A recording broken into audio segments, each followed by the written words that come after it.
First tips பார்க்கலாம் friends. நம்ம வீட்ல அரிசி களைஞ்ச தண்ணியெல்லாம் வேஸ்ட்டாக கீழே ஊத்தாம, இந்த தண்ணிய வச்சு ரொம்ப யூஸ்ஃபுல்லான டிப்ஸ் தான் நம்ம பார்க்க போறோம்.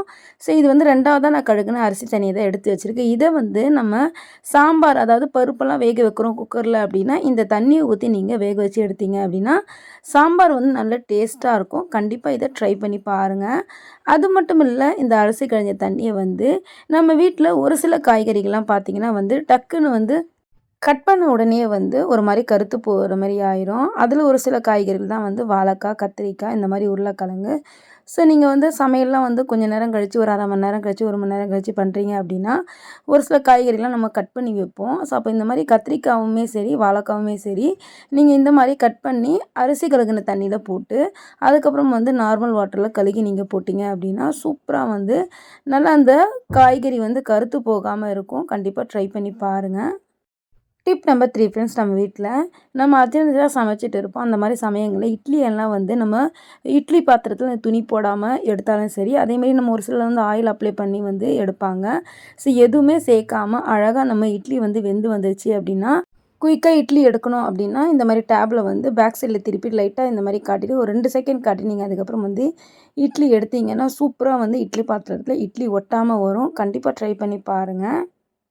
இந்த டிப்ஸ் பிடிச்சிருந்தாலும் மறக்காமல் இந்த வீடியோக்கு ஒரு லைக் கொடுங்க ஃப்ரெண்ட்ஸ். அடுத்த டிப்பு பாருங்கள்.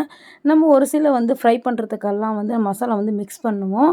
அதுக்கு முன்னாடி நம்ம விரல்களில் எதுனா அடிபட்டுச்சுனாலும் சரி, இல்லைனா தெரியாத்தனமாக நம்ம க்ளீன் பண்ணும்போது கையை லைட்டாக அரைச்சினாலும் சரி, அந்த மசாலாலாம் கிண்டவே வராது நம்ம கையில். நான் இப்போ பாருங்கள், ஃபிஷ்ஷு க்ளீன் பண்ணும்போது லைட்டாக கையில் பட்டுடுச்சு.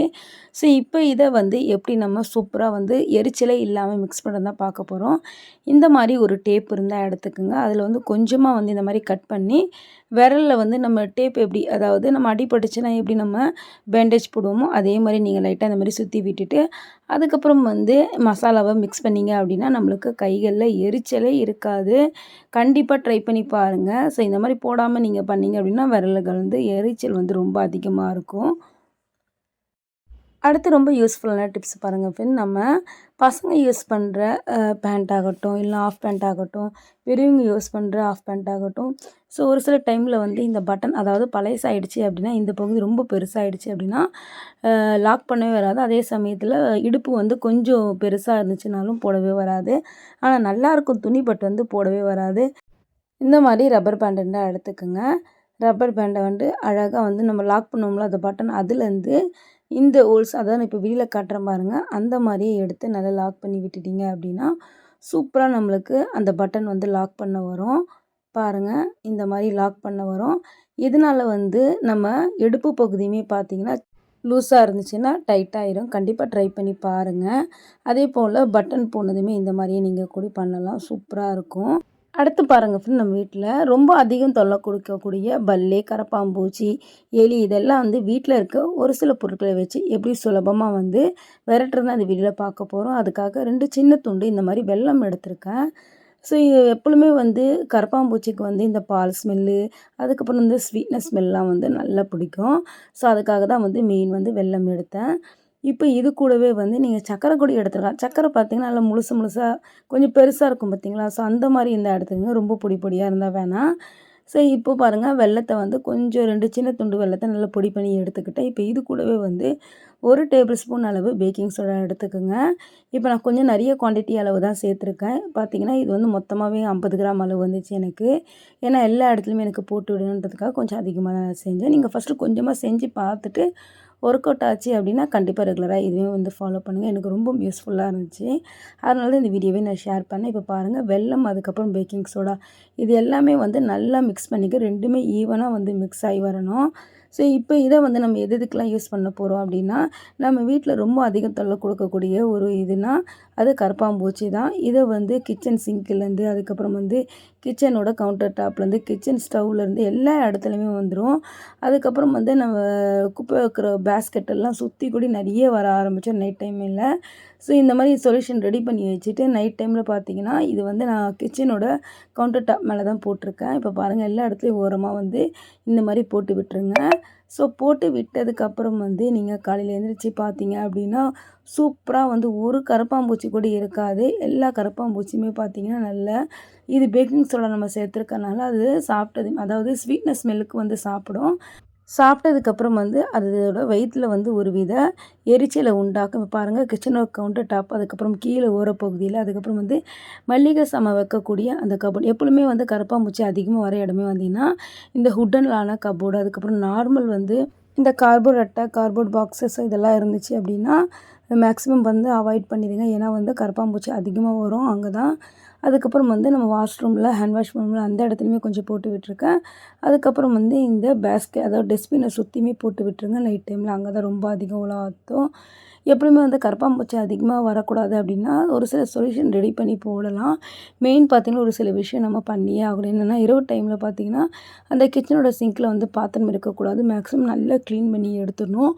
அதே போல் கிச்சனோட கவுண்டர் டாப்லேயுமே வந்து எந்த ஒரு ஃபுட் பார்ட்டிகளும் இருக்கக்கூடாது. இப்போ பாருங்கள் நைட் டைமில் போட்டு விட்டது 1, 2 கரப்பான்பூச்சிலாம் பார்த்திங்கன்னா கிச்சனோட கவுண்டர் டாப் மேலே இறந்து கிடக்கு. இப்போ நான் எடுத்து காட்டுறேன் பாருங்கள். ரொம்ப ரொம்ப யூஸ்ஃபுல்லான ஒரு எஃபெக்டிவான டிப்ஸு. கண்டிப்பாக உங்கள் வீடுகள்லேயும் ட்ரை பண்ணி பாருங்கள் ஃப்ரெண்ட்ஸ். பாருங்கள் 2 கரப்பான்பூச்சி இறந்து கிடக்குது. ஸோ இதே போல் நீங்கள் செஞ்சு ரெடி பண்ணி போட்டு வச்சிட்டிங்க அப்படின்னா கரப்பான்பூச்சி இருக்கவே இருக்காது. இதே போல் பல்லியுமே வந்து இதை சாப்பிட்டாலும் அதுக்குமே ஒரு வித வயிற்றெரிச்சல் உண்டாக்கும். ஸோ கரப்பான்பூச்சி எங்கெல்லாம் வருமோ செய்யும் அதே இடத்துல பல்லிங்களுமே வரக்கூடிய இடங்கள். ஸோ இந்தமாதிரி ஒரு சொல்யூஷன் ரெடி பண்ணி நீங்கள் போட்டுட்டிங்க அப்படின்னா நல்லா பார்த்தீங்கன்னா எந்த ஒரு கரப்பான்பூச்சி, பல்லி, எலி தொல்லை இல்லாமல் இருக்கலாம் நம்ம. இந்த டிப்ஸு பிடிச்சா மறக்காமல் இந்த வீடியோக்கு ஒரு லைக் கொடுங்க ஃப்ரெண்ட்ஸ். புதுசாக பார்க்குற ஃப்ரெண்ட்ஸ் நம்மளோட சேனலை சப்போர்ட் பண்ணி சப்ஸ்கிரைப் பண்ணிக்கோங்க. அடுத்து ஒரு இன்ட்ரெஸ்டிங்கான ஒரு யூஸ்ஃபுல்லான டிப்ஸ் தான் நம்ம பார்க்க போகிறோம். ஸோ அதுக்காக வந்து டபுள் டேப் இருந்தால் எடுத்துக்கோங்க. பென்னோட கேப் இருந்தால் எடுத்துக்கோங்க. பேக் சைடில் இந்த மாதிரி ஒட்டி விட்டுருங்க. ஸோ இதுக்கு மேலே வந்து இந்த ஸ்டிக்கரை நம்ம மேலே இருக்க எதுவுமே பிச்சு விட்டுலாம். இப்போ இதை வந்து ஒரு வாலில் வந்து இன்செர்ட் பண்ணிடுங்க. ஸோ இப்போ இதை வந்து நம்ம எதுக்கு யூஸ் பண்ண போகிறோம் அப்படின்னா ஒரு சிலர் வீட்டில் பத்தி ஸ்டாண்டு இல்லை அப்படின்னா கதவு, அதுக்கப்புறம் ஜன்னல் ஓரங்கள்லாம் வந்து குத்தி குத்தி நம்ம பத்தியை வந்து நம்ம ஏற்றி வச்சுருவோம். இந்த மாதிரி ரெடி பண்ணி வச்சுட்டிங்க அப்படின்னா அழகாக நம்மளுக்கு பத்தி ஸ்டாண்டு மாரி ரெடி பண்ணிக்கலாம். கண்டிப்பாக ட்ரை பண்ணி பாருங்கள். அடுத்த டிப் பாருங்கள் ஃப்ரெண்ட். நம்ம வீட்டில் வந்து புதுசாக செப்பலாம் வந்து நம்ம ஃபங்க்ஷன் டைம் வெளியே எங்கன்னா போகும்போது தான் போடுவோம். ஸோ இந்த மாதிரி போட்டுட்டதுக்கப்புறம் வந்து நம்ம எடுத்து வைக்கும்போது டஸ்ட்டெல்லாம் படிஞ்சிடும். இந்த மாதிரி டஸ்ட்டெல்லாம் படியாமல் இருக்கிறதுக்காக இந்த மாதிரி நம்ம வீட்டில் யூஸ் பண்ணாத எதனா சாக்ஸ் இருந்தால் எடுத்துங்க. அதுக்குள்ளே வந்து இந்த மாதிரி போட்டு விட்டுருங்க. ஸோ போட்டதுக்கப்புறம் வந்து நீங்கள் எடுத்து வச்சிட்டிங்க அப்படின்னா வேணும் போது தேவைப்படும் போது எடுத்து நீங்கள் போட்டுக்கலாம்.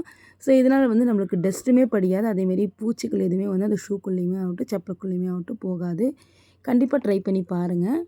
அடுத்து பாருங்கள் நம்ம வீட்டில் இந்த மாதிரி எட்ரைகளாக இருந்துச்சுன்னா வேஸ்ட்டாக தூக்கி போடாமல் அழகாக அந்த மாதிரி கட் பண்ணி எடுத்துங்க. இதை வந்து நம்ம அழகாக ஒரு மொபைல் ஸ்டாண்டு மாதிரி யூஸ் பண்ணிக்கலாம்.